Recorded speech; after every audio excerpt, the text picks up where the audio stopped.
Visiting family.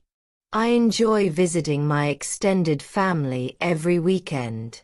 My grandparents, aunts, uncles, and cousins live in a different town, so we don't see them every day, but we make sure to visit them on Saturdays. The visits are always full of fun and laughter.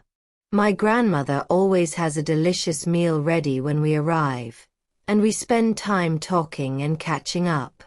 I love listening to my grandparents' stories about when they were young. They always share funny and interesting stories that teach me a lot about history and family traditions. I also enjoy playing with my cousins.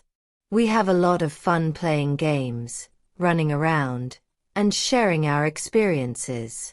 Sometimes, we make crafts or bake cookies together. After we eat, we sit down and watch a movie, or my aunt plays the piano, and we all sing along. Visiting family helps me feel connected to my roots. I love being around people who love me, and these visits are very special to me. I also help my family with little tasks like setting the table or cleaning up after the meal. I enjoy making these visits meaningful by spending quality time with everyone. When it's time to leave, I always feel a little sad but also happy because we made so many wonderful memories. Family visits are a great way to stay close to each other and share love and laughter.